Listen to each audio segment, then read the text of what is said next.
Well, we want to welcome you to this leadership module that is based upon the idea of a comprehensive literacy framework. I'm Amy Spiker, and I'm the Executive Director of the Literacy Research Center and Clinic. And today I am joined by... Hi, I'm Lori Lane, and I work as the English Language Arts Consultant at the Wyoming Department of Education, and a former teacher for many years, and in ELA at the middle school level primarily.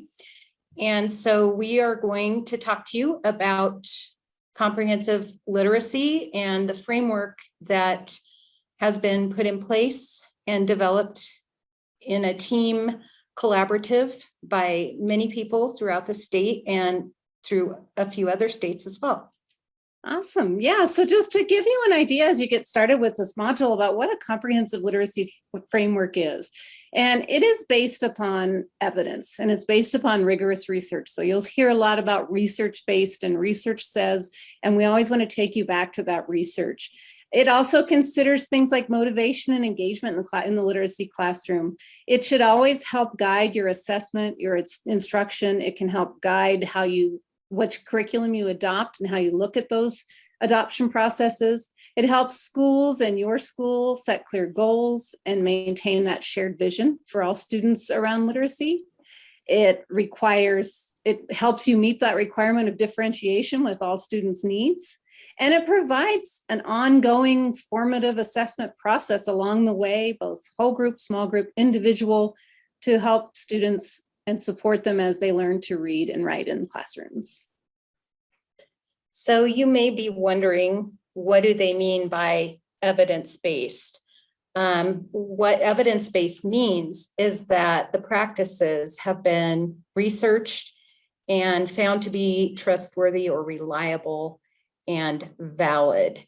And so evidence-based practices are objective, valid, reliable, and have been tested systematically with rigor, and studies are refereed and independently reviewed. So what that means is that when a researcher does their research, we make sure by having peers review that research to make sure that any potential biases are taken out of the research, and that before something is published, it is viewed as being truly a good representation of best practice and best research methods. Absolutely. So we're going to share with you, we're just going to do a little back and forth, some of the best practices, evidence-based, for comprehensive literacy instruction. And the first one is that a comprehensive literacy instruction framework provides scaffolded instruction in phonemic awareness, phonics, fluency, vocabulary, and comprehension as students work toward independent reading and meaning making. The next part, as far as comprehensive literacy instruction, is that it's informed through ongoing assessment and involves data-driven decision-making from the school level to the individual student level.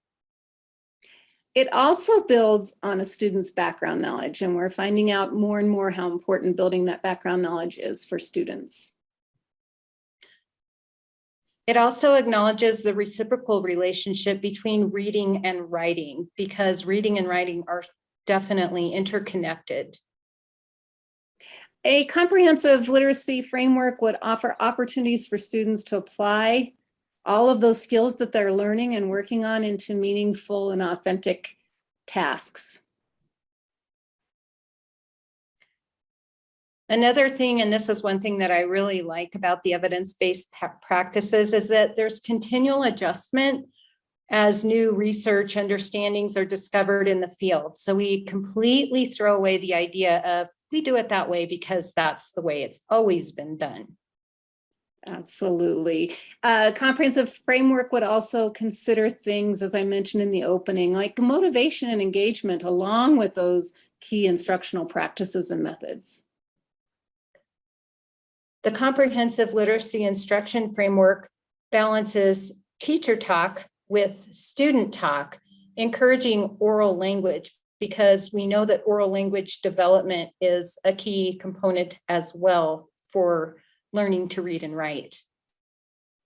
It provides for differentiated tiers of instruction, considering the strength and needs of all students. So you're going to have those tiers of intervention and instruction to support all learners. And finally, it rests on the shoulders of well-prepared and well-supported teachers in the classroom. And so Wyoming has a new guidance document that outlines a comprehensive program for K through 3 literacy. And this document is going to be highlighted throughout this module. So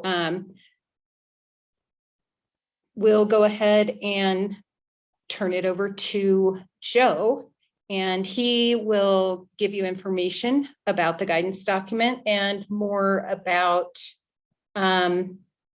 comprehensive literacy instruction that we have just introduced. Enjoy. So as you go through this module, go ahead and watch for Joe Simpson to talk a little bit more about that guidance document, and watch for it to be highlighted in each of the lessons and